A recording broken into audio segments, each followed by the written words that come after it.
What is up guys, it's your boy Solheim here, back with another Classic WoW video, and today we're talking about the TBC Prepatch, and I'm just gonna say the TBC Prepatch is probably coming out way sooner than you think, by the way. In this video, I'll be going over my predictions for the TBC Prepatch, and also a couple of ideas that I want to run through you guys and get some feedback on, because the Prepatch this time around could end up looking very different from the Prepatch the first time around. Either way, let's not waste any time here, let's get right into it. So I've made some predictions right about here, and as you can see, first of all I want to point out one thing.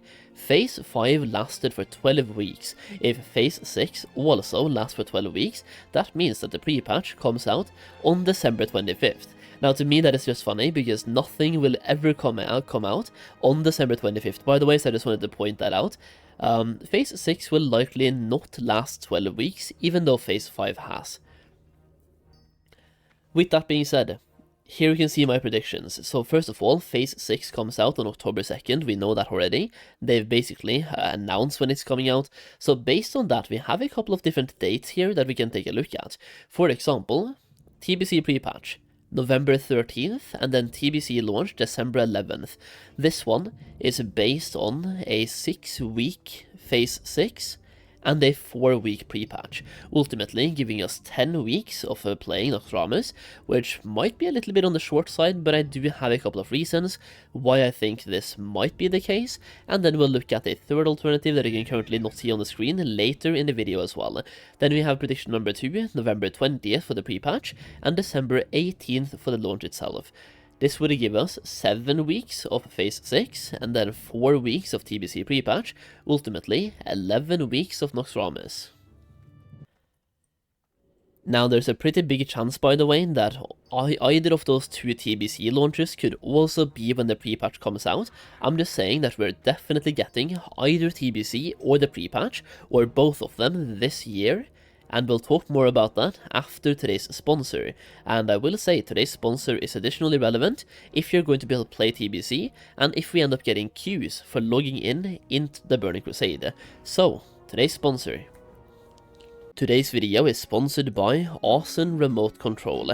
Awesome Remote Control makes it very easy for you to play World of Warcraft just about everywhere you are, as you can now connect to your desktop from your phone or any other devices that you have where you can download Awesome. You can find the link to the Awesome down below in the video description and also the pinned comment. Now, I don't know about you guys, but I don't bring my PC with me everywhere, but I do bring my phone, so having a app like Awesome makes it very easy for you to play some WoW whenever you are not at home. So for example, if you are on a break at work, you can simply whip out your phone and play some WoW. Or if you're at the gym between sets, you can play some WoW, and that one is a literal example that I've been using, by the way. I'm literally gathering the Tiller's farm in Mist of Pandaria Classic between working sets at the gym.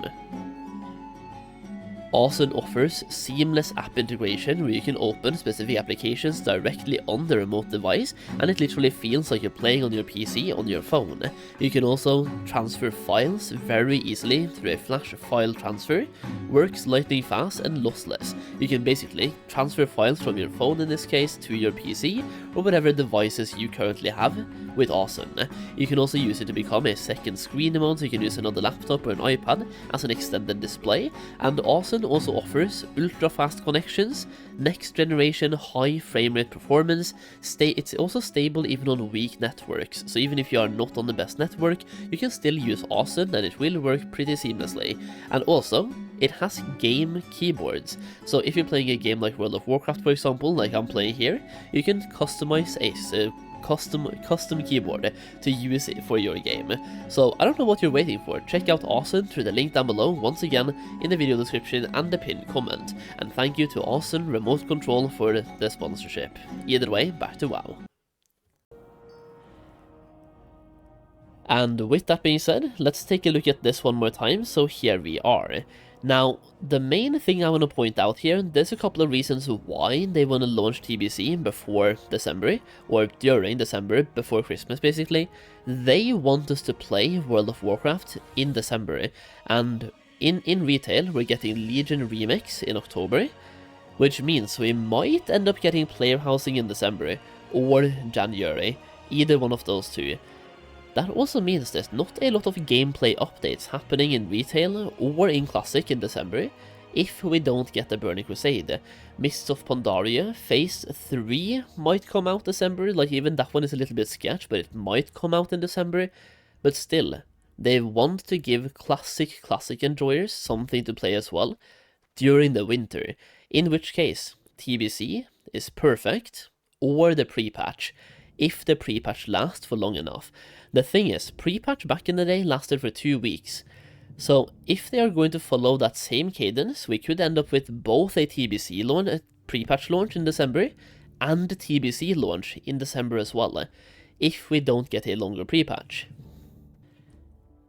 Now, that being said, the main reason why we are pretty much guaranteed to get either the Burning Crusade or the Burning Crusade pre-patch this year is due to quarterly earnings reports from Blizzard.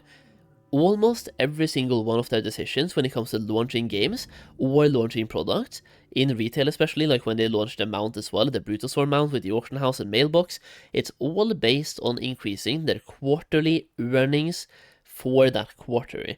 In Q4 of this year, there's not that many things happening bumping up that quarterly report. They want to launch something every single quarter to get a bump in their sales. In this case, the Burning Crusade Classic would be perfect for that. They will sell a level 58 or level 60 boost. They will probably sell deluxe editions for TBC Anniversary as well, which gives you a mount perhaps, maybe. So like a mount, a quote-unquote box price for TBC, and then a level boost as well. That is their way to get a bump in the quarterly reports. Now, the reason why that's happening in Q5 or Q4 of this year, and not Q1 next year, is that Q1 of next year will already be dominated by Midnight sales. Midnight in retail comes out in either February or March, very likely February by the way, in which case they don't need the Burning Crusade in Q1 of next year. They already have one massive project which will generate them a huge bump in sales in Q1 of next year, in which case they might want to cram as much as they can of TBC into this year alone for Q4 earnings. And once again, this just sounds very business-like, but Blizzard is a business, and when you look at all of their decisions, literally every single one, it's based on quarterly report earnings and just making money basically. Now, going back to this whiteboard, we might end up seeing the Burning Crusade coming out January next year, but get the pre-patch in December. So like in this case, we could get pre-patch on December 11th, for example, or pre-patch on December 18th, and then launch in January, and then they would sell you the box price for the Burning Crusade with the pre-patch, and they would sell the level 58 boost or level 60 boost with the pre-patch as well. That way they are still increasing their quarterly report earnings for this year, Q4 of 2025, while giving you TBC early 2026. But once again, if they're going to do that, they have to either give us the pre-patch during Christmas, or they have to increase the pre-patch length. And this is kind of where I want to sit down and talk to you guys and ask a little bit, because TBC pre-patch back in 2021 lasted for 2 weeks. Blizzard promised us a longer pre-patch, and it ended up being 2 weeks. That is not long enough. This time, I'm saying we need at least 4, but possibly more as well. And we shouldn't get a more dragged out phase 6 because of it. They should just release pre-patch sooner. Because in pre-patch as well, we're still doing Naxxramas. The only difference is, you are now doing Naxxramas as a horde with a Blood Elf Paladin in your group, or multiple of them. And on the Alliance side, you are just doing it with Draenei Shamans in your group as well. So you're still doing the same raid, but you have a slightly different composition for it. And one more idea that I want to run by you guys while we're talking about the pre-patch is, what if we get something like Joyous Journeys in the Burning Crusades pre-patch? For anybody here who has played Classic on the progressive servers, I believe Wrath of the Lich King Classic was the first time we saw Joyous Journeys. Maybe late TBC, I don't recall for sure, but at some point they started giving us something called the Joyous Journeys, increasing experience gained by 50%. How would you guys feel about seeing that in TBC's pre-patch? I feel like, sure, leveling is a huge part of Classic, but what about just a 2 or 3 or 4 week event where they increase the leveling experience and the rate of which you level? I mean, they will sell a boost anyway, so I feel like if they allow us to level faster, at least there will be more people in the open world, and possibly less people boosting. Now, that last sentence there, by the way, is why they will never do it, because Blizzard wants leveling to take time, and they want leveling to be as bad as it can be when they introduce their boosts, because the more you look at leveling as a chore, the more likely you are to just buy the boost, and the more fun you're having while leveling, the less likely you are to buy the boost as well. So when they introduce the boost, they will not do anything at all to enhance the leveling experience, which is kinda sad, but once again, I want your opinion. Should we get a Joyous Journeys in the TBC Prepatch? And if it was up to you, how long would the Prepatch last? Let me know in the comments down below. Either way, that's what I have for you today. I do want to say that I've already made and published my TBC Goldmaking guide, by the way, so for anybody here who wants to directly support me as a content creator, which helps out massively, by the way. I mean, views right now are at the bottom on YouTube, and RPM is trash, but I'm still doing what I can to cover Classic WoW on a daily basis, so if you want to actively help support me do that, and make a bunch of gold at the same time, check out the gold making guide through the link down below. You will also get early access to gold making videos, access to a gold making Discord community, and even exclusive videos. As we speak, when you buy the guide, you also get 2 exclusive videos right now, and multiple more videos to come out as well. And if you don't have the Classic WoW gold making guide yet, you can buy both the Classic one and the TBC one through a bundle option for a massive discount. That way you can use the Classic WoW one to make gold right now, and then the TBC one to make gold in TBC.